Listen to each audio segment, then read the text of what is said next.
الحمد للہ رب العالمین والصلاة والسلام علی رسولہ محمد وعلی آلہ وصحبہ اجمعین۔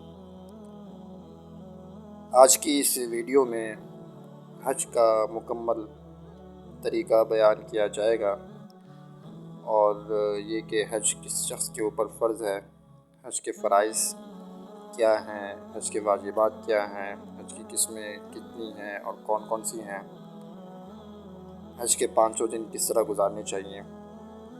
تو انشاءاللہ تعالیٰ ان تمام چیزوں کو بہت ہی آسان انداز میں، بہت ہی مختصر طریقے سے بیان کیا جائے گا، بتایا جائے گا۔ اس لیے آپ اس ویڈیو کو آخر تک دیکھیں تاکہ حج کا پورا مکمل طریقہ آپ کے سامنے آ جائے۔ سب سے پہلا مسئلہ وہ یہ ہے کہ حج کس شخص کے اوپر فرض ہوتا ہے۔ تو ہر عاقل یعنی عقل رکھنے والا یعنی پاگل پر حج فرض نہیں ہوتا، ہر عاقل بالغ یعنی بچے پر فرض نہیں ہوتا۔ مسلمان، ہر عاقل بالغ مسلمان جس کے پاس ضروریات زندگی کے پورا کرنے کے لیے اور اہل و عیال کے ضروری خرچے پورا کرنے کے بعد اتنی ایکسٹرا رقم ہو جس سے حج کے ضروری خرچے یعنی وہاں کی رہائش کے، وہاں کے کھانے پینے کے اور آنے جانے کا خرچ پورا ہو سکتا ہو، اور اس وقت تک مذکورہ خرچہ اس کی ملکیت میں رہے۔ جب حج کی درخواستیں اور رقم جمع ہونے کا اعلان ہو جائے تو اس شخص پر حج فرض ہو جاتا ہے۔ اور عورت کے ساتھ اگر کوئی محرم اپنے خرچ پر حج کے لیے جانے والا ہو تو عورت پر حج فرض ہوگا، لیکن اگر عورت کا کوئی محرم اپنے خرچ پر ساتھ جانے کے لیے تیار نہ ہو تو عورت پر حج کی ادائیگی فرض ہونے کے لیے اپنے سفر حج کے اخراجات کے ساتھ شوہر یا محرم کے سفر حج کے اخراجات کا انتظام کرنا بھی ضروری ہوگا۔ لہٰذا اگر کوئی محرم اپنے خرچ پر ساتھ جانے والا نہ ہو اور عورت کے پاس اپنے اور محرم کے سفری اخراجات نہ ہوں تو اس پر فی الحال حج کی ادائیگی فرض نہیں ہوگی۔ دوسری اہم بات اور وہ یہ ہے کہ حج کی قسمیں کتنی ہیں، حج کتنی قسموں کا ہوتا ہے، کتنی قسم کا حج ہوتا ہے۔ تو حج 3 قسم کا ہوتا ہے۔ سب سے پہلی قسم حج افراد کہلاتی ہے، یعنی جس میں صرف حج کا احرام باندھا جائے، اور دوسری قسم حج تمتع کہلاتی ہے۔ حج تمتع وہ حج ہوتا ہے جس میں حج اور عمرہ دونوں کا الگ الگ احرام باندھا جاتا ہے۔ اور نمبر 3 حج قران، یعنی حج اور عمرہ دونوں کا ایک ساتھ احرام باندھا جائے تو وہ حج قران کہلاتا ہے۔ پھر حج کے فرائض کیا ہیں؟ تو حج کے فرائض 3 ہیں۔ نمبر 1 احرام، نمبر 2 وقوف عرفات، اور نمبر 3 طواف زیارت۔ اور حج کے واجبات کیا ہیں؟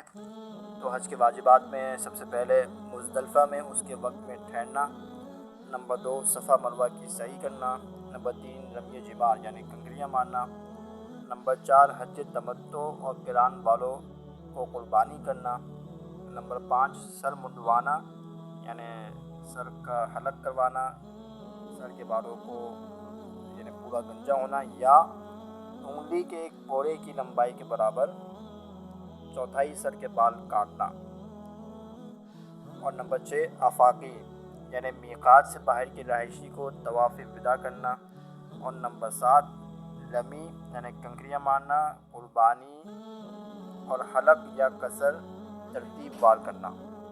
پھر حج کی سنتیں کیا ہیں؟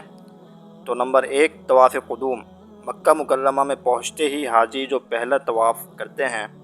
حج قران اور حج افراد والوں کے لیے یہ سنت ہے۔ حج تمتع والوں کے لیے یہ عمرے کا طواف ہوگا۔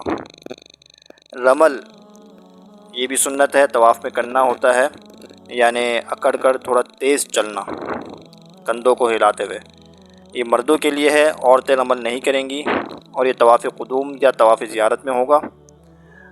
سعی میں جلدی کر چلنا یہ مردوں کے لیے ہے۔ قربانی کی راتوں میں سے ایک رات منی میں قیام کرنا، سورج نکلنے کے بعد منی سے عرفات جانا، نمبر 6 سورج نکلنے سے پہلے مزدلفہ سے آ جانا، نمبر 7 مزدلفہ میں رات گزارنا، نمبر 8 11 اور 12 ذوالحجہ کو تینوں رمی یعنی کنکریاں مارنا جو ہے وہ ترتیب وار 7 مرتبہ کرنا۔ پھر حج میں 3 خطبے مسنون ہیں، 7 ذو الحجہ کو ظہر کے بعد، 9 ذو الحجہ کو عرفات کی مسجد نمرہ میں زوال کے بعد ظہر کی نماز سے پہلے، اور نمبر 3 11ویں ذو الحجہ کو منی کی مسجد خیف میں ظہر کے بعد۔ حج کے ایام کون سے ہیں، یعنی حج کے دن کون سے ہیں؟ تو حج کے دن یہ ہیں 8 ذو الحجہ سے 12 ذو الحجہ تک، اور 13 ذو الحجہ کی صبح تک منی میں ٹھہرنے والے کے لیے اس دن کی بھی رمی لازم ہے۔ اب یہاں سے حج کا مختصر طریقہ شروع ہوتا ہے۔ حج کے پہلے دن کیا کرنا ہے، یعنی 8 ذو الحجہ جو یوم الترویہ کہلاتا ہے، اس دن کیا کرنا ہے؟ تو اس میں اگر احرام میں نہیں ہے تو صفائی اور غسل کر کے احرام باندھ کر، اگر ہمت ہو تو طواف کر لیں، پھر 2 رکعت نماز پڑھ لیں۔ طلوع آفتاب کے بعد منی روانہ ہوں، منی میں 5 نمازیں ظہر، عصر، مغرب، عشاء اور 9 ذو الحجہ کی فجر پڑھیں۔ پھر حج کے دوسرے دن یعنی 9 ذی الحجہ یوم عرفہ کو منی میں فجر پڑھ کر طلوع آفتاب کے بعد نکل جائیں، زوال کے بعد میدان عرفات پہنچیں۔ امام حج ظہر عصر ایک ساتھ پڑھائیں گے۔ اگر رش کی وجہ سے راستہ بھٹکنے کا خطرہ ہو تو اپنے خیمے میں ہی ظہر کے وقت اذان اور اقامت کے ساتھ ظہر کی نماز باجماعت ادا کریں، اور عصر کے وقت میں عصر کی نماز اذان اور اقامت کے ساتھ باجماعت ادا کریں۔ غروب آفتاب کے بعد مغرب پڑھے بغیر مزدلفہ کی طرف چل پڑیں۔ مزدلفہ پہنچنے کے بعد عشاء کے وقت میں مغرب عشاء ایک اذان اور ایک اقامت کے ساتھ ادا کریں۔ امام حج کے پیچھے یا اپنے خیمے میں باجماعت یا علیحدہ تینوں صورتوں میں ملا کر پڑھنا واجب ہے۔ رات میں ذکر و عبادت خوب کریں، کچھ دیر آرام بھی کر لیں۔ پھر حج کے تیسرے دن یعنی 10 ذو الحجہ ایام نہر اور عید کا پہلا دن، تو صبح صادق ہوتے ہی اندھیرے میں ہی فجر کی نماز باجماعت ادا کر لیں، پھر کچھ دیر ٹھہر کر طلوع آفتاب سے ذرا سا پہلے منی کے لیے چل پڑیں۔ منی میں کم از کم 3 دن کا قیام ہوگا، درمیان میں طواف زیارت کے لیے جانا ہوگا۔